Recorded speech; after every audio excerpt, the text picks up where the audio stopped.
afternoon. It's Laura here live again on the Burger Trail. We got Chloe here in the background making our photo bomb. So we are here at Maritime Express. Product placement in the background. I'm going to be checking out their burger here, which the description is the bacon jam burger. So I'm here with Lexi Meisner, and she is a municipal councillor, and we're going to have an interesting conversation, but we want to talk about the burger first. Do you want to hold it up? Yes. And you hold it up, and I'll read it off the description here. So we have aged white cheddar, Atlantic ground beef, dill pickles, house sauce, and homemade bacon jam. And I think she said these are the frites. Yes, Look at those. Look at those. It's got like this nice cheese on there too. So sounds amazing. So yeah, again, we're at Maritime Express here in Kentville for checking out their Burger Wars entry. So I brought Lexi along with me because I'll switch over here. You come more to the camera. There we go.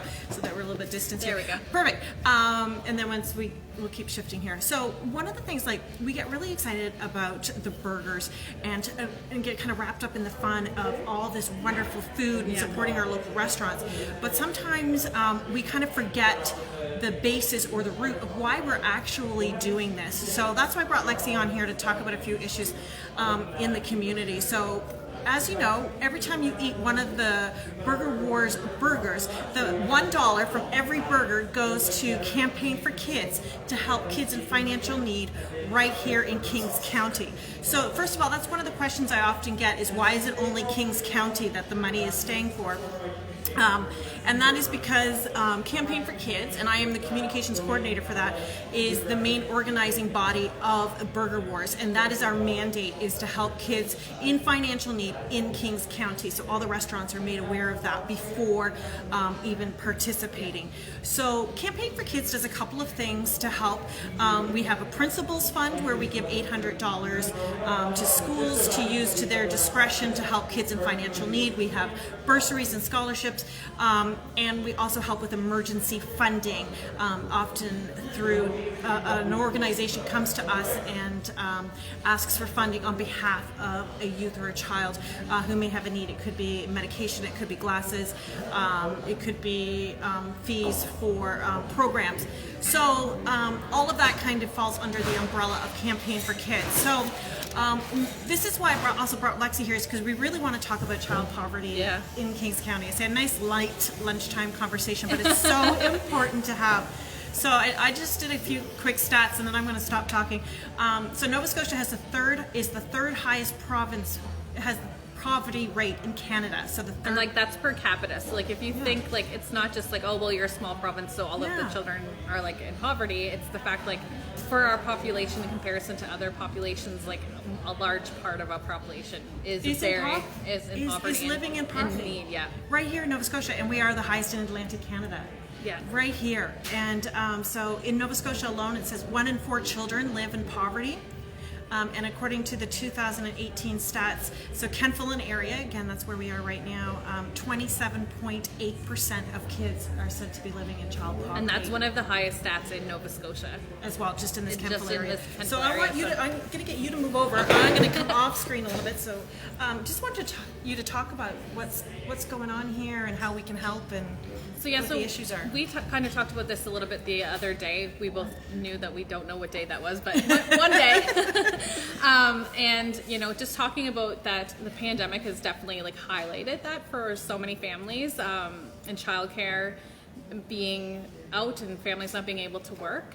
So for the municipality of Kings, in our strategic planning, one of our goals or highlights is strong communities, and you can't have strong communities if you have hungry children, right? So or children or families in need. So the work that Campaign for Kids is doing is really in line with what we're trying to focus on in the municipality, and making sure that no child goes like hungry, making sure that our families are supported and that we are making decisions that impact positively the children and the youth and like everybody in our so that everybody has a sense of belonging, and everybody, in order to feel like they belong, they need to feel like they have an equal opportunity, which is really what the Campaign for Kids stands for, is making sure that every child has that equal opportunity. My colleagues and I are dedicated to this. I know that they're around the council table, it's something that we talk about often, and many counselors highlight it and are aware of it. And we just put $100,000, I believe, in our budget towards school food. So I was just going to say that. I remember that, and that was also in. I think you did that last year. Yes, and they did money for school food. For school food. And just ensuring that schools are supported, so that they're not having to struggle or try to figure out where they're going to help those students, and to make sure that we are making nourishing choices, not just feeding children, but so that when they go to school, when they're learning and their brains are working, that they're nourished and they're able to focus on the task at hand and not worry about being hungry or being distracted by hungry bellies, right? Really. So I always think of the hierarchy, Maslow's hierarchy of needs. Yes. Right? Like you need to get your that's basics. one basic need, and if it's not met, then the rest don't fall in place. Right. So it's such an important aspect, and I say we are surrounded so much by the child poverty in our area. So are there other things that we could be focusing on or need to be? So we were having discussion about the housing market and things like that. So that is a huge need, especially highlighted in the pandemic and with all of the housing that's going on right now. It's just the shuffle of housing and the need for affordable housing. But not only that, but trying to find housing for families and making that decision between, well, do I feed my family? Do I get medication for my family? Or do I find a place to live or a dry place to sleep for the night? So that is also a big issue, especially in this area. I've been contacted by a few people recently just highlighting the need for that. So that is one of the other things that I am noticing here in Kings County. Yeah, so it's a whole bunch of things feeding. Kind of all trickles into each other. Yes, yeah, exactly. One thing doesn't go without the other thing, right? Right. So. Yeah, and we need to look after those basic needs. So, so child poverty is definitely something that it's unfortunately that we do have to exist, but I say your funds through the Burger Wars do make a huge difference. Yes, absolutely. In 2019, we raised $21,000. So amazing. So that definitely. And especially last year in the pandemic when everything was closed and everything, we couldn't do Burger Wars as we normally would. I know a few restaurants took place afterwards. That's right. But this year especially, it's extra important to get out there and support the cause so that you're able to have those extra funds for kids and families, because now more than ever they definitely need it. They're very stretched. And maybe families who were teetering before might be falling over the edge or finding it much more difficult to make those basic needs met, for sure. Yeah, so it'll be interesting to see when the child poverty report comes out based on the data from this year. So it will be really interesting to see how the pandemic has made those numbers even more, because the last time that we have numbers was 2018, I believe, right? Yeah. So that should be coming out soon, and it will be pretty eye-opening, I think, when we see what comes out during the next. Yeah.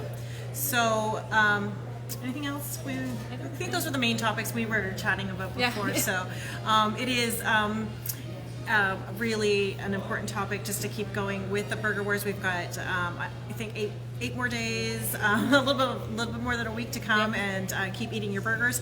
And I think that's what we're gonna do. We're gonna turn off the camera and try the bacon jam burger here at the Maritime Express. I see Sherry just mentioning here that she had it and it's really good. So that's exciting. So we've got some good reference here. Hey, so, Chloe, come say bye. Come and wave in the background, Chloe from. There we go. Come to Maritime Express here in Kentville. And thank you again, Lexi. And feel free to reach out to me anytime if there's any concerns that you have that you think that we should be chatting about at the municipal council tables. I have friends at the town of Kentville as well, and we all work together, all of the many towns and villages. So we are always here to listen and help out however we can. And she means that too. So it's great. Lexi works really hard and has got a big heart. So it's so great. So I really appreciate you coming to lunch with me today. Thank you for supporting Burger Wars and for talking about child poverty. So please continue to support Campaign for Kids and Burger Wars, and we will catch you again later. Thank you for joining us.